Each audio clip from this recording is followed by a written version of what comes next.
దేవుని మహిమ కలుగునుగాక. దేవునికి సమస్తమైన ఘనత మహిమ ప్రభావములు కలుగునుగాక. ఆయన శ్రేష్టమైనటువంటి అద్భుతమైనటువంటి నామమున మీ అందరూ కూడా శుభాలు తెలియచేస్తూ ఉంటున్నాను. మీ అందరి కోసం మేము మానకుండా ప్రార్థన చేస్తున్నాం. మీరు కూడా మా కోసం ప్రార్థన చేస్తున్నారని నమ్ముతూ ఉంటున్నాం. ఈరోజు వాక్యాంశం నిమిత్తం 15వ కీర్తన మొదటి 2 వచనాలు. 15వ కీర్తన మొదటి 2 వచనాలు. 15వ కీర్తన మొదటి 2 వచనాలు. యెహోవా, నీ గుడారములో అతిథిగా ఉండదగిన వాడెవడు? నీ పరిశుద్ధ పర్వతం మీద నివసింపదగిన వాడెవడు? యథార్థమైన ప్రవర్తన కలిగి నీతిని అనుసరించుచు హృదయపూర్వకముగా నిజము పలుకువాడే. చిన్న ప్రార్థన చేసుకుందాం. ప్రేమ కలిగిన దేవానికి స్తోత్రాలు. నీ వాక్యాన్ని మేము ధ్యానం చేస్తుంటుండగా పరిశుద్ధాత్మ దేవ, మీ యొక్క నాయన ఆత్మ నడిపింపు అనుగ్రహించి మీరే మాతో మాట్లాడి మహిమ పొందమని యేసు నామమున ప్రార్థించి వేడుకుంటున్నామా తండ్రి, ఆమేన్. ప్రేమైన దేవుని బిడ్డలారా, ఇప్పుడు చదువుకున్నటువంటి లేఖన భాగాల్లో 2వ వచనములో 2వ లైన్లో చివరి పదం ఉంది. ఏంటి ఆ పదము? నిజము పలుకువాడే. మీకు ఒక ప్రశ్న ఈరోజు. ఏంటి ఆ ప్రశ్న అంటే, పొద్దున్నే లేచి ఎంతమంది ప్రార్థన చేసుకున్నారు? ఎంతమంది చేసుకున్నారా? ఎంతమంది బైబిల్ చదివారు? అయ్య బాబు, కొంతమంది చదివారు అంటే మిగతా వాళ్ళు చదవలేదు. కొంతమంది చదవకపోయినా కూడా ఏం చేస్తారు తెలుసా? అందరు ఎత్తుతుండగా నేను కూడా ఎత్తుదాం. ఎత్తుటోళ్ళు లేరంటారా? అంటే సహజంగా, నైజంగా, అలవాటు ప్రకారంగా, క్యాజువల్గా మనం ఏం పలుకుతాం? అబద్ధమే చెప్తాం. అబద్ధం పలుకుతామా లేదా? అవునా కదా? అయితే మీకు ప్రశ్న, మీరు అబద్ధం ఆడుతున్నారా? ఏ విషయంలో అబద్ధం ఆడుతున్నారా? ఈరోజు అదే టాపిక్. మీరు అబద్ధం ఆడుతున్నారా? సత్యం మాట్లాడుతున్నారా? నాకు చెప్పాల్సిన అవసరం లే. మీ గుండెకు చేయి పెట్టుకొని మీరే మనస్సాక్షి కలిగినటువంటి వారే దానికి సమాధానం చెప్పుకోండి. అవునా? అబద్ధం ఆడుతున్నారా? నిజం చెప్తున్నారా? నాకు చెప్పాల్సిన అవసరం లే. నిజం చెప్తే చాలా సంతోషం, దేవుడు కూడా సంతోషిస్తాడు. ఎందుకంటే సత్యమునే పలకవలనని దేవుని వాక్యం చెప్తుంది. ఒకరితో ఒకరు అబద్ధం ఆడకూడదు అని దేవుని వాక్యం చెప్తుంది. సత్యం, యేసుప్రభు ఏమన్నాడు? నేనే సత్యమును అన్నాడు. కనుక సత్యమైనటువంటి దేవుణ్ణి ఆరాధించేటువంటి మనము, సత్యమైన దేవుణ్ణి కలిగి ఉన్నటువంటి మనము, సత్యమైనటువంటి దేవుణ్ణి వెంబడించేటువంటి మనము, సత్యమైన దేవుణ్ణి ప్రకటించేటువంటి మనము, సత్యమైనటువంటి దేవుని యొక్క ఆజ్ఞల ప్రకారం నడుచుకోవాలని ఇతరులను కూడా ప్రేరేపించేటువంటి మనము సత్యము చెప్పకుండా మనమే అబద్ధమాడుతున్నామంటే ఇక మనంతా అదృష్టవంతులు అంటారా, దురదృష్టవంతులు అంటారా, దౌర్భాగ్యులు అంటారా? ఏం భాగ్యులు? ధన్యులా? దౌర్భాగ్యులు కదా. సత్యమునే పలకాలని దేవుని వాక్యం చెప్తుంది. అబద్ధాలు చెప్పితే అది దేవునికి ఇష్టం లేదు. అబద్ధీకులందరూ దేవుని సన్నిధిలో ఉండడానికి వీలే లేదు కదా. అబద్ధాలకు తండ్రి ఎవరంట? సాతానుడు. అబద్ధములకు జనకుడు. జనకుడు అంటే ఎవరు? తండ్రి. అబద్ధకులు చెప్పేటువంటి వారందరికీ కూడా తండ్రి సాతానుడు. ఓకే, ఈరోజు మనము అబద్ధం ఆడితే మనకు ఏమి జరుగుతుంది? అబద్ధం ఆడితే ఏమి శిక్ష వస్తుంది? అబద్ధము ఆడొచ్చా, ఆడకూడదా?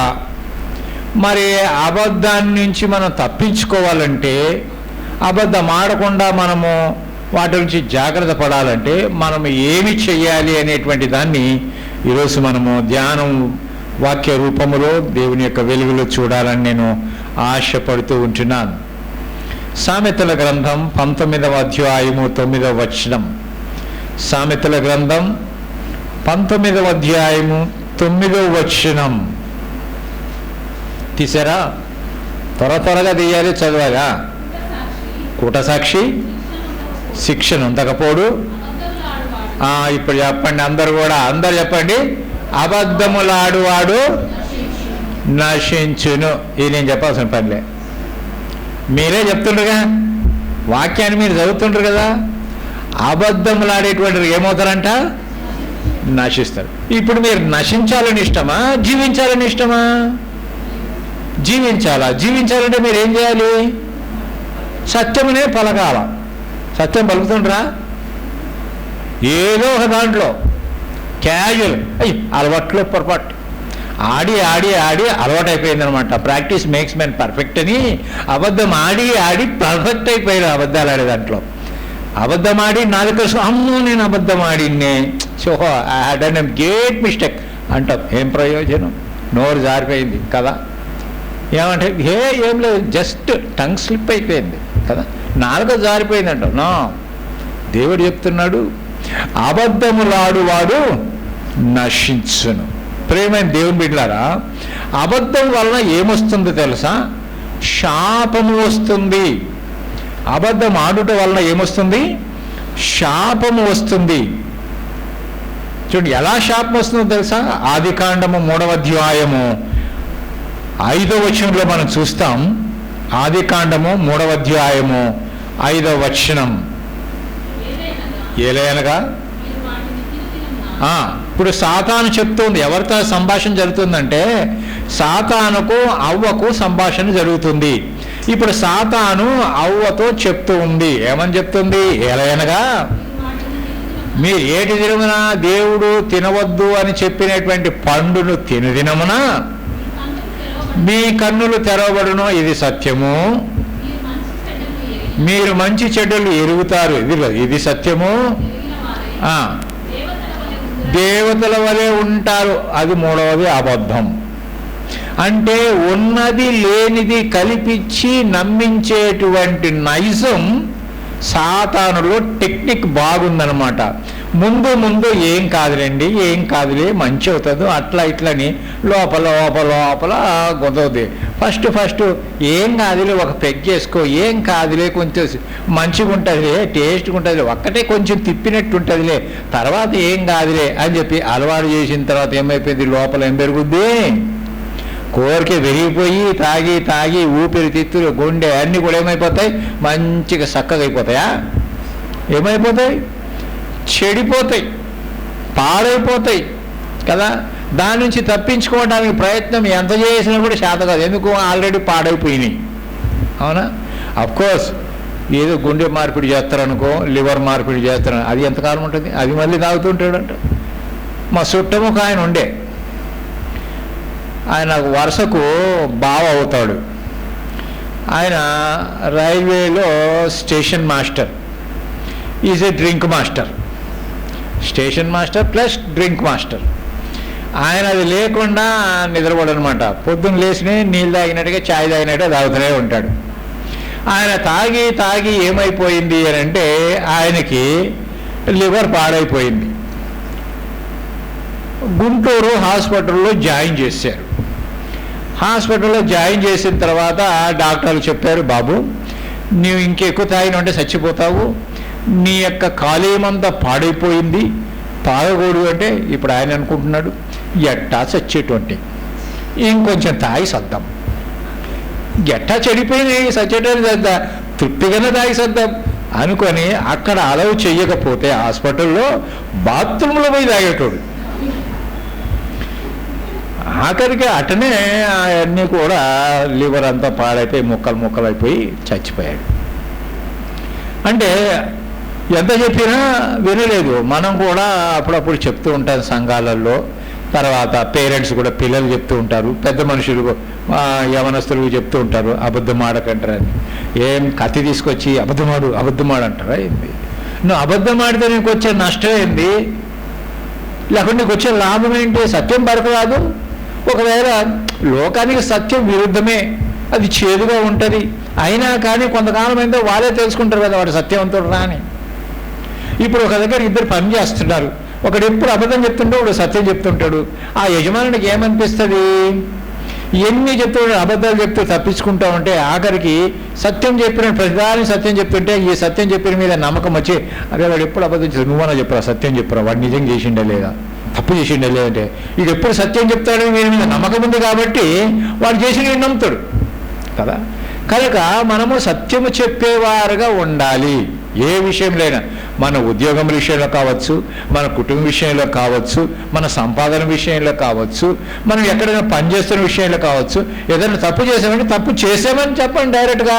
ఒకవేళ తిరిగి ఎందుకంటే చేసినామని ఒక 2 మాటలు అంటారేమో, దాని తర్వాత వాళ్ళే మెచ్చుకుంటారు. కానీ నేను వాస్తవంగా నిజాయితీగా చెప్పారా బాబు, నిన్ను మెచ్చుకుంటున్నా, ఇంకోసారి చేయబాకుంటారు. అవునా కాదా? సో సత్యమును పలకవలను. ఇక్కడ సాతానుడు ఏం చేశాడు? ఉన్నది లేనిది రెండేమో సత్యం చెప్పి మూడోది కూడా సత్యమే ఉంటుందిలే అనుకున్నది అనమాట. ముచ్చటగా 3 సార్లు చెప్దాంలే అనుకున్నది అనమాట. అందుకోసం అని చెప్పేసి 2 మంచిగా చెప్పింది, మూడోది ఏం చేసింది? అబద్ధం చెప్పింది. అవునా కదా? అబద్ధం చెప్పింది. అందుకనే సాతానుడు అబద్ధములకు జనకుడు. ఇంకోటి చూస్తాం, అదే ఆదికాండం 4వ అధ్యాయము 9వ వచనం. ఈడ దేవునికి మనుషునికి మధ్యన కాన్వర్జేషన్ జరుగుతుంది, దేవునికి మధ్యన సంభాషణ జరుగుతుంది. చదవండమ్మా. యెహోవా నీ తమ్ముడైన హేబేలు, అంటే ఇప్పుడు ఎవరితో మాట్లాడుతున్నాడు అంటే కయ్యంతో మాట్లాడుతున్నాడు దేవుడు. నీ తమ్ముడు, దేవునికి తెలియదా ఎక్కడ పోయినాడని? హేబేలు ఎక్కడ పోయినాడని తెలుసు కదా. అయినా కానీ కయ్యనుతో అడుగుతున్నాడు ఏమంటే, నీ తమ్ముడైన హేబేలు ఎక్కడ ఉన్నాడు అంటే ఇతను చెప్తున్న మాట చూడండి. కయ్యను అడగా చూసి ఇప్పుడు సత్యం చెప్పిండా అబద్ధం చెప్పిండా? ఎవరితో చెప్పిండు? మానవునితో చెప్పలా, దేవునితోనే అబద్ధం చెప్పే. దేవుడు గ్రహించలేడు అనుకుంటుండా? దేవుడికి అంత జ్ఞాపకం లేదనుకుంటుండా? దేవుడు చూడలేడు అనుకుంటుండా? దేవుడు గ్రహించలేడు అనుకుంటుండా? దేవుడికి ఏం తెలియదు లేదు అనుకుంటుండా? ఏం చేశాడు? నేను ఎరగను, నాకేం తెలుసు, నా తమ్మునికి కూలినా, నేనేమో సర్వెంట్ అనుకున్నావా అంటే దేవునితో వాదం ఎట్ట పెట్టుకుంటాడు చూడు. What do think of me? Do you think I'm a servant? అబ్బా, నేను సృష్టించింది సృష్టించినట్టు సృష్టికర్త, నువ్వేమంటావు నేనేమో ఆయన సర్వెంట్ అనుకున్నావా అంటే ఎట్లుంటుంది చెప్పండి. ఆడ అబద్ధం ఆడాడు, ఆడేమో సాతానుడు అవ్వతో అబద్ధం ఆడితే ఈడ కయ్యనేమో దేవునితో అబద్ధం ఆడాడు. చూడండి, 2వ రాజుల గ్రంథం 5వ అధ్యాయము 25, 26, 27 వచనాలు.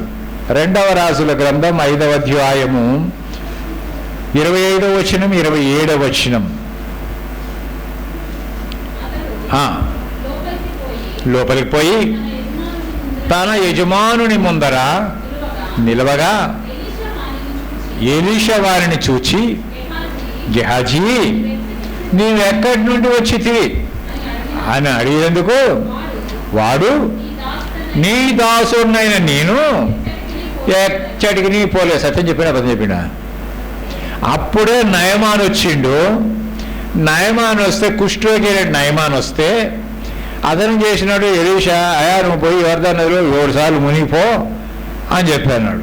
సరే, అతను నన్ను చూడలేదు, నేను హోదాలో వచ్చినాను, నేను సేనాపతి అని గుర్తించలేదు, వాళ్ళ రాజు దగ్గర ఉన్నటువంటి హోదా వెళ్ళినటువంటి వాడిని గుర్తించకుండా నేను రథం మీద వచ్చినాను, నాకు ఇంత రెస్పెక్ట్ లేకుండా ఆడాడో దూరం చేసి సేవకుని చెప్పంత కనీసం వచ్చి నేను ముట్టుకొని ఆడుంది ఏం సంగతి అని ప్రార్థన చేయకుండా పోయి మునిగిపో అంటాడా? మా ఊర్లో ఏం నదులు లేవా, అక్కడ నేను మునగలేనా అనే కోపం వచ్చి వెళ్ళిపోతున్నాడు. వెళ్ళిపోతానంటే అతను ఎమ్మటి ఒకరే రాడు కదా, వెనకాల కొంతమంది సేవకులు వస్తుంటారు. ఆ సేవకులను, అయ్యా నువ్వు ఏదైనా గొప్ప పని చేయమంటే చేసేటోడి కదా. ఆయన సింపుల్గా ఏమన్నాడు, నువ్వు పోయి ఆ యోర్దాను నదిలో 7 సార్లు మునగమన్నాడు కదా, అంతే కదా, మునగరాదు, నీ సొమ్మేం పోతుంది అని ఏదో ఒక పెద్ద మనిషి చెప్తే, సరే పెద్ద మనిషి రెస్పెక్ట్ కోసం ఇతరేం చేశాడు, 1, 2 ఏం బాగాలేదు, ఏం కాలే, 3 ఏం లేదు, 4 అసలే కనబడుతుంది. 1, 2, 3, 4, 5, 6 6 వరకు కూడా ఏమీ డిఫరెన్స్ కనపడలే. ఇంకొక్కసారి దయా మునగయ అన్నాడు. సర్లే మునిగి వేసేటాడు. కనబడింది అతని దేహమంతా కూడా పసిపిల్ల దేహం వల్ల అయిపోయింది. సో ఎంత సంతోషం వేసింది అతనికి. అంత గర్వంగా వచ్చినటువంటి వాడు ఇప్పుడు వినయ విధేయతలు కలిగినటువంటి వాడు వెనక్కి పరిగెత్తొస్తున్నాడు. ఎలీషా దగ్గర పరిగెత్తొచ్చాడు.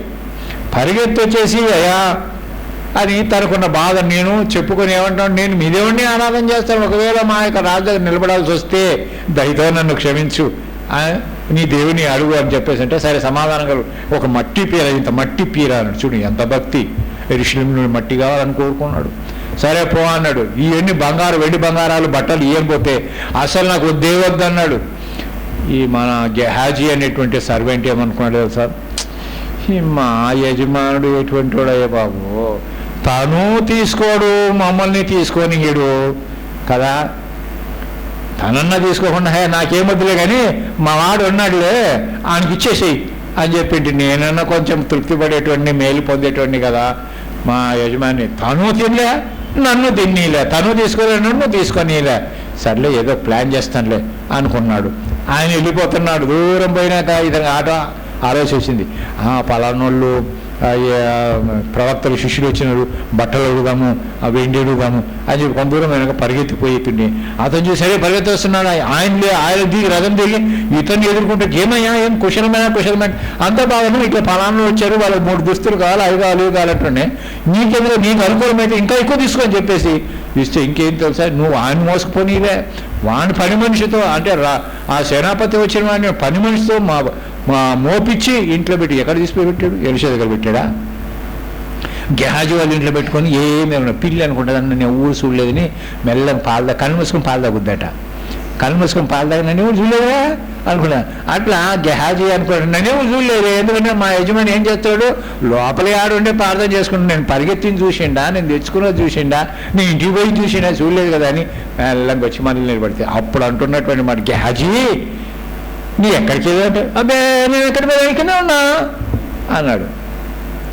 అంటే అప్పుడు గెహాజీతో ఎలీషా చెప్పిన మాట మనం చూస్తాం. అంటే ఇతని గెహాజీ ఎవరికి అబద్ధమాడాడు? ఎవరితో ఆడాడు అబద్ధం? ఎలీషావు ప్రవక్త.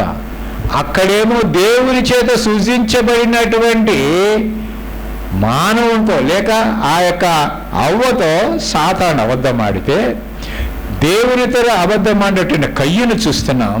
ఇక్కడ దేవుని యొక్క ప్రవక్త అయినటువంటి ఎలీషాతో గెహాజీ ఒక పనివాడు అబద్ధం ఆడటం చూస్తూ ఉంటున్నాం. కనుక దీనికి శిక్ష అనేది కావాలిగా. తప్పు చేసినటువంటి వాడు శిక్ష అనుభవించక తప్పదు. అవునా కాదా? అనుభవించాలా లేదా? తప్పు చేసినటువంటి వాడు తప్పక శిక్ష అనుభవించవలసింది. ఎవడు చేసిన పాప కర్మము వాడు అనుభవించాలా, పక్కోడు అనుభవించాలనా? ఎవడు చేసింది వాడే అనుభవించాలా కదా. కనుకని ఇక్కడ శిక్ష కనిపిస్తుంది. ఏం కనిపిస్తుంది తెలుసా? ఫస్ట్ సర్పం అబద్ధం ఆడింది కదా, సాతానుడు సర్పరూపంలో వచ్చి మాట్లాడాడు కదా. ఆ యొక్క సర్పానికి దేవుడు పెట్టినటువంటి శిక్ష లేక శాపం ఏందో చూడండి. 3వ అధ్యాయం, ఆదికాండం 3వ అధ్యాయం 15 నుంచి 19 వచనాల్లో మనం చూస్తాం. ఆదికాండం 3వ అధ్యాయం 15 నుంచి 19 వచనాలు.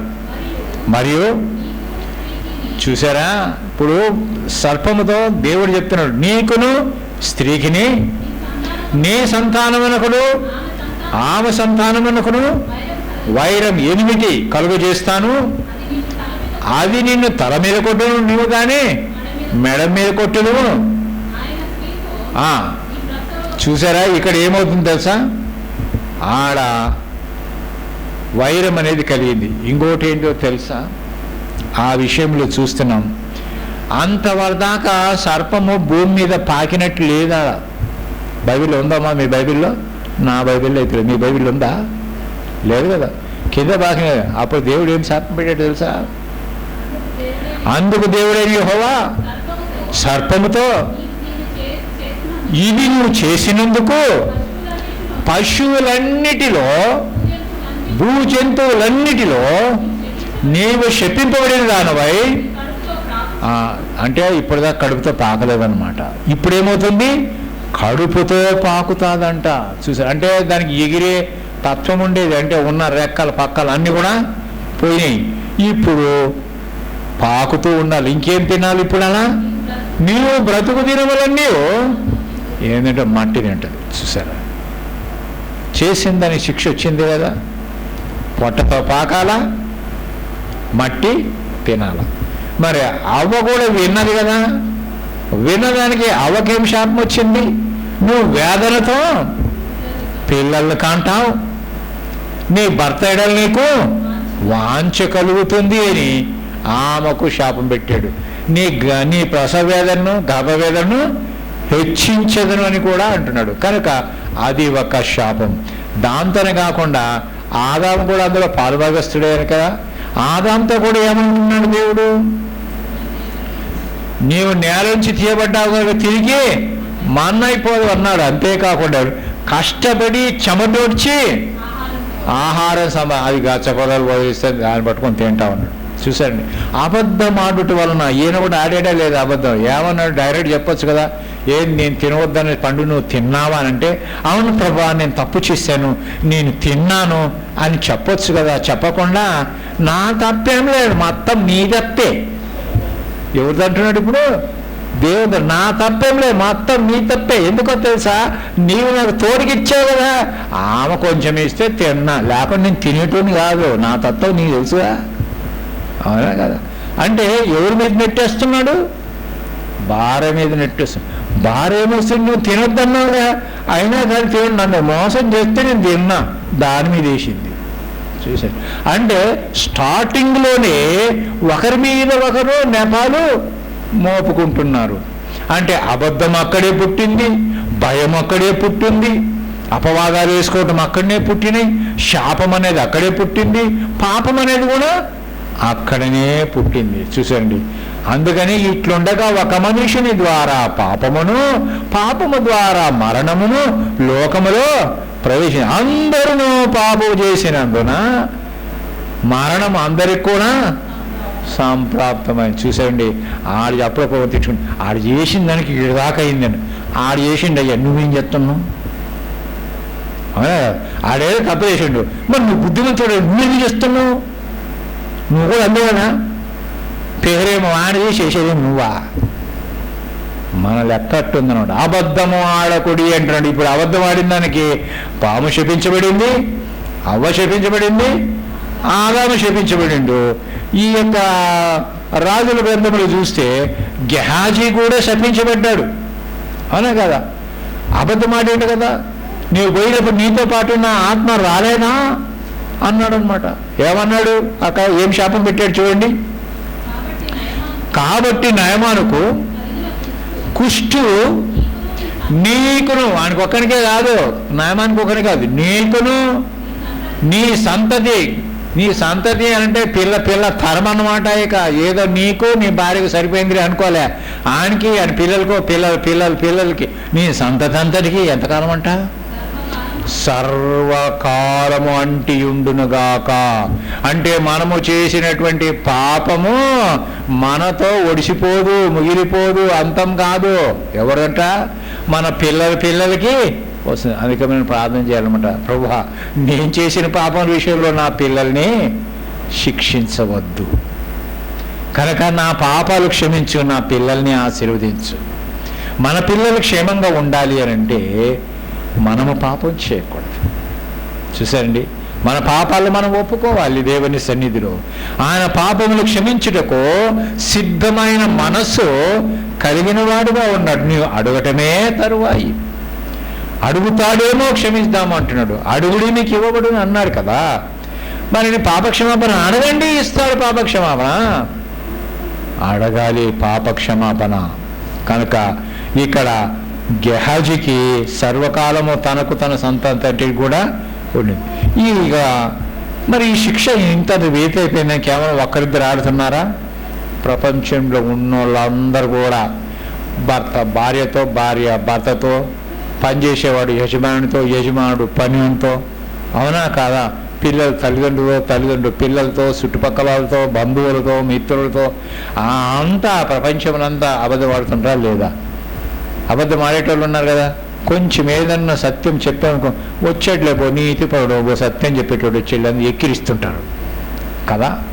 ఎవరన్నా ఎక్కిరించుకొని నాకేం సంబంధం, నేను సత్యమనే పలుకుతా అనొచ్చు కదా. నువ్వు దేవుని బిడ్డవైతే సత్యమనే పలకొచ్చు కదా. సత్యం పలికితే సత్యం నేను రక్షిస్తుంది.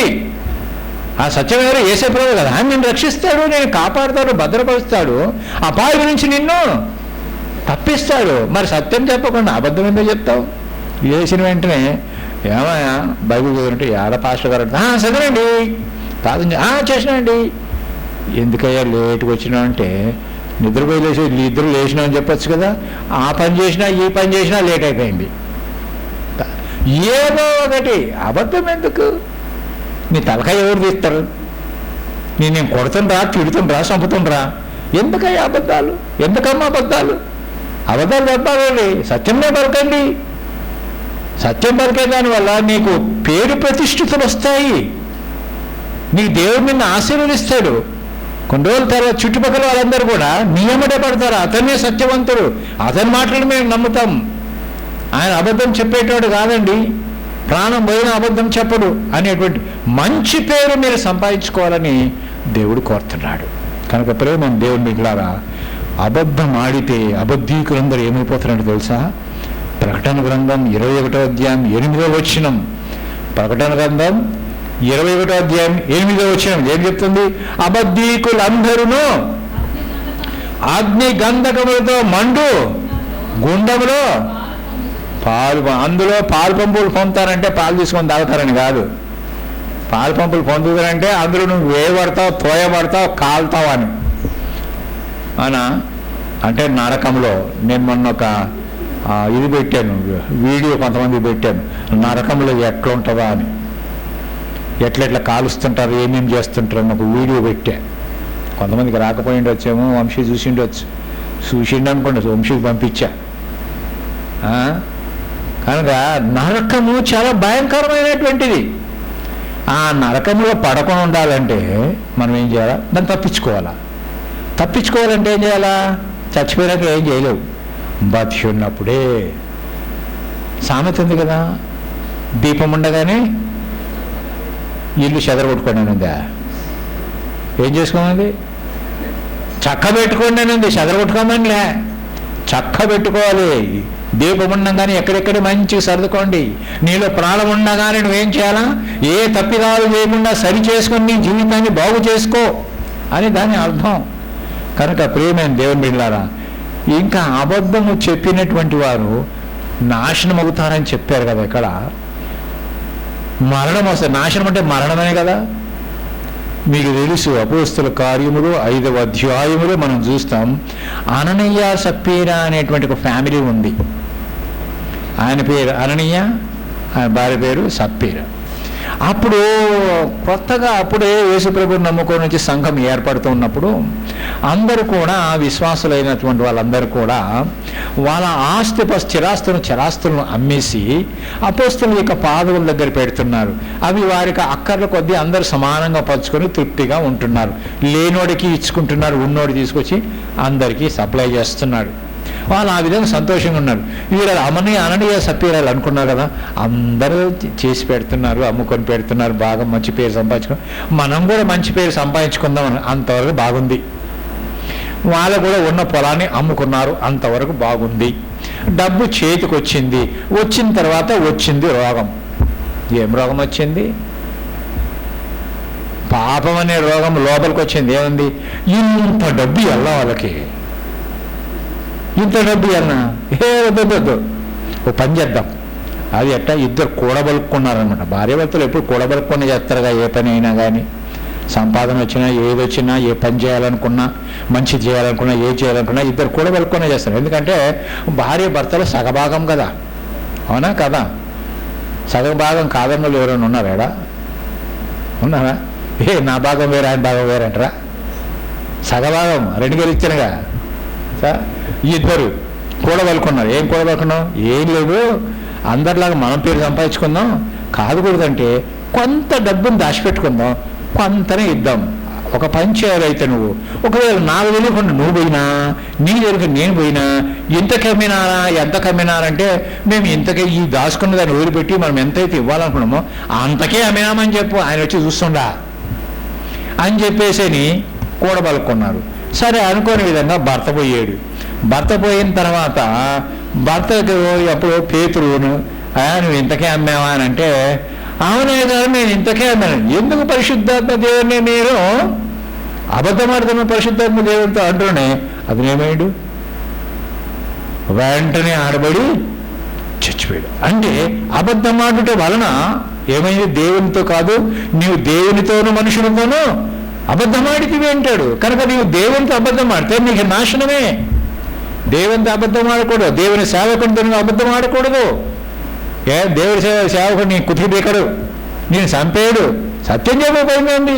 ఆడ పేతురు దేవుని సేవకుడు కదా, మరి పేతురుతో అబద్ధం ఆడుతున్నానే మీరు పరిశుద్ధాత్మ దేవుడిని ఎందుకు మోసపుచ్చితిరి అంటున్నా కానీ ఆడ అక్కడనే పడే మీద ప్రాణం విడిచి చచ్చాడు. ఒకవేళ అయ్యా ఆ డబ్బు వాళ్ళ దగ్గరే ఉన్నది కదా, ఉన్నప్పుడు అయ్యా మేము ఇంత అమ్మికినాము, కొంత మేము దాచుకున్నాం మా కోసమని, ఇంత ఇవ్వాలనుకుని తీసుకొచ్చానంటే సరే వెరీ గుడ్ బెస్ట్ అనేటోడు కదా. మరి అబద్ధం చెప్పేసి ఇంతకే అంటే నువ్వు దాచుకున్నదాన్ని నువ్వు నీ డబ్బే కదా, నీ అమ్ముకున్నా అంటాడు కదా, ఆ డబ్బు నీ దగ్గర ఉన్నప్పుడు నీదే కదా, మరి నీదైనప్పుడు మరి అబద్ధం అనాల్సిన అవసరం. అతను మోసకపోయారు అవనస్తులు. పోతున్నాయి. ఇది తెలివిగా ఇంచుమించు గంట అయిపోయిన తర్వాత ఎవరు వచ్చిండు? భార్య వచ్చింది. భార్య వచ్చిన వెంటనే భార్యను కూడా అదే ప్రశ్న వేశాడు, ఇంతకేమినారంటే అవునే గారు మేము ఇంతకేమినాం. ఎందుకు ముందే మాట్లాడుకున్నారు కదా అంటే నీ భర్తను మోసపోయినండి నేను కూడా మోసపోతారు పో అన్నాడు. చచ్చాడే కదా, ఆమె కూడా చచ్చింది. చూసారండి, అబద్ధం ఆడుట వలన మనకు నష్టం జరుగుద్ది కానీ లాభం ఎట్టి పరిస్థితిలో జరగదు. కనుక అబద్ధం ఆడితే ఇది మనకు శిక్ష తప్పదు. అయితే మనకు దేవుడు కొన్ని హెచ్చరికలు చేస్తున్నాడు, అబద్ధం ఆడకుండా ఉండాలి అని మనకు హెచ్చరిక చేస్తున్నాడు. చూడండి, సామెతల గ్రంథం 19వ అధ్యాయం 5వ వచనం. సామెతల గ్రంథం 19వ అధ్యాయము 5వ వచనం. అబద్ధములాడువాడు, రెండో లైన్, అబద్ధములాడువాడు ఏం తప్పించుకోడు? శిక్ష తప్పించుకోడు. అబద్ధములాడు ఎప్పుడు శిక్ష తప్పించుకోడు. ఎందుకంటే ఆ అబద్ధాన్ని కప్పిపుచ్చుకోవటానికి ఇంకొక అబద్ధం, దాన్ని కప్పిపుచ్చుకోవటానికి ఇంకొక అబద్ధం, అంటే ఒకదాని కోసం 100 అబద్ధాలు ఆడతాడు. ఎన్ని అబద్ధాలు ఆడతాడు? ఈ లెక్కలేని ఆడతాడు. కనుక అబద్ధముకు ఎప్పుడే కానీ మళ్ళీ అది పట్టుబడతాడు.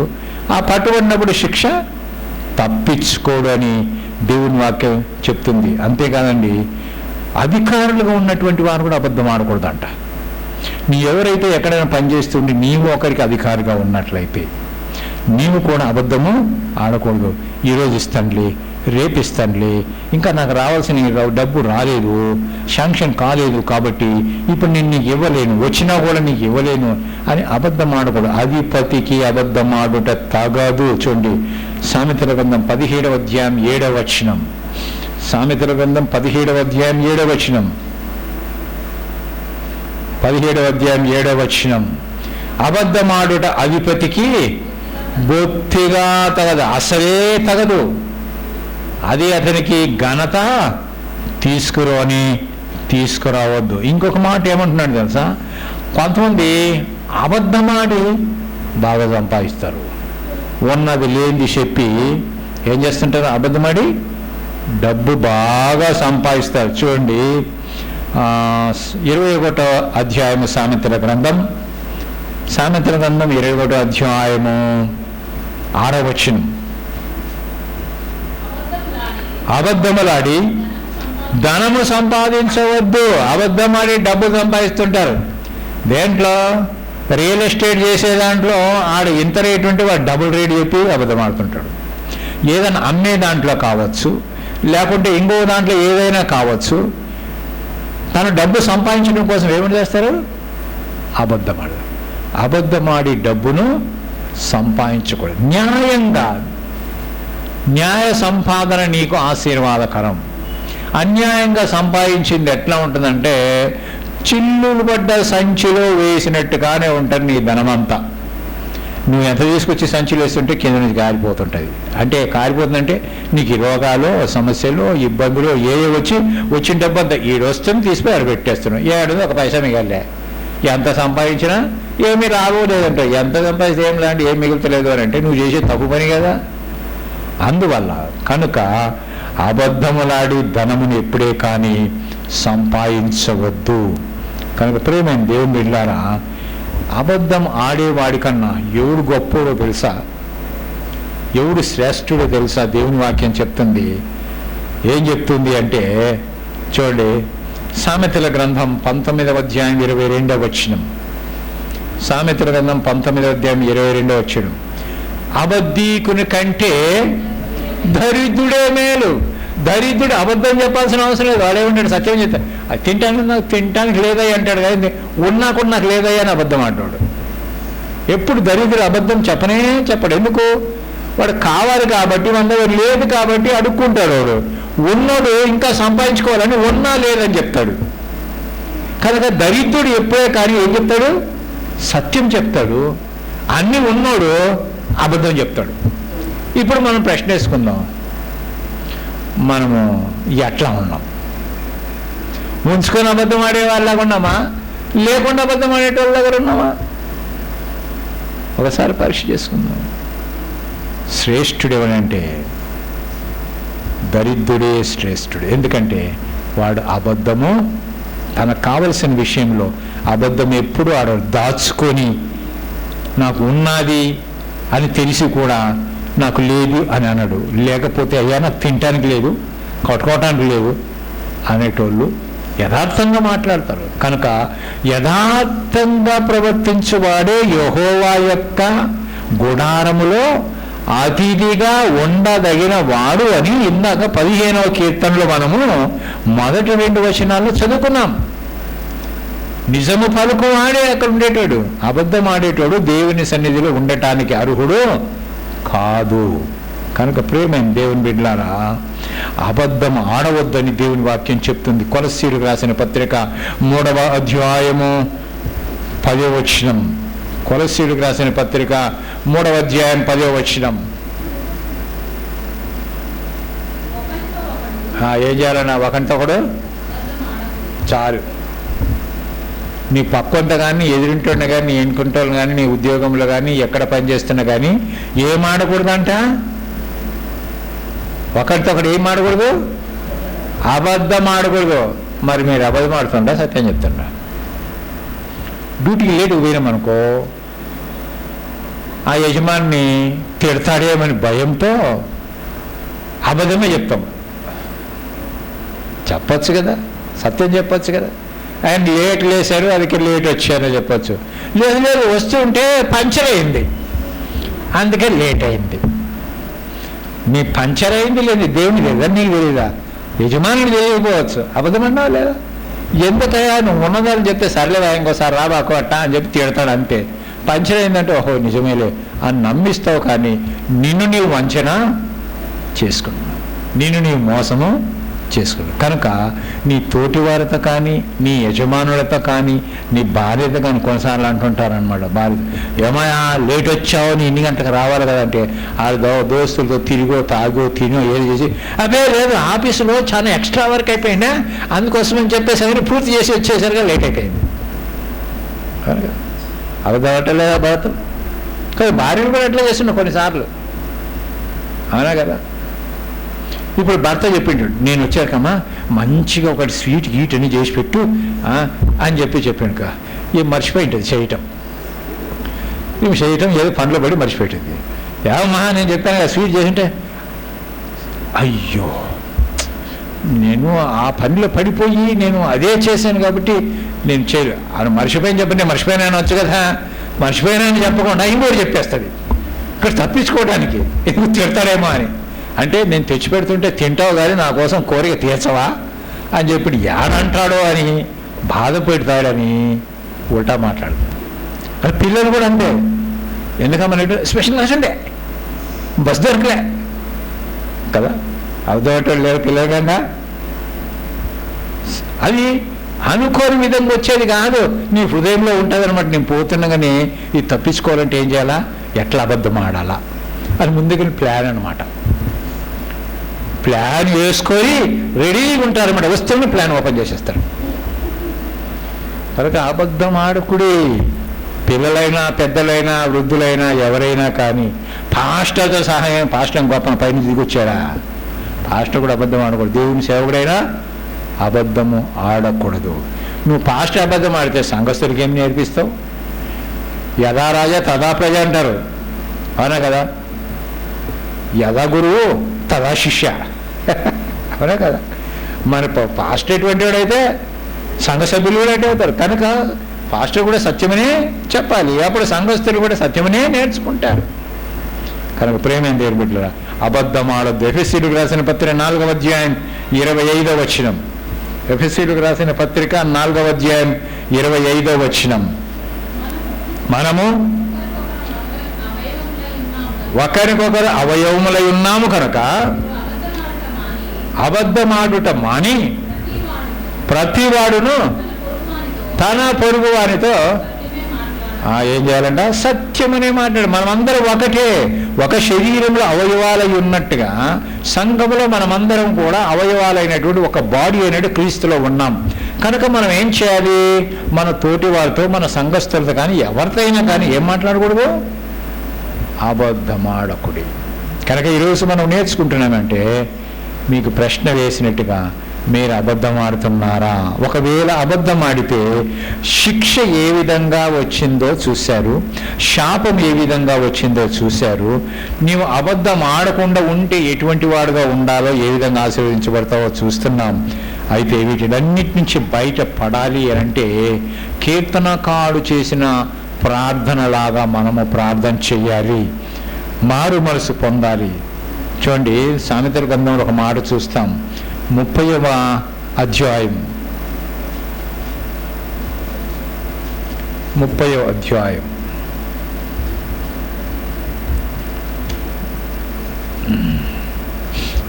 8వ వచనం చూడండి.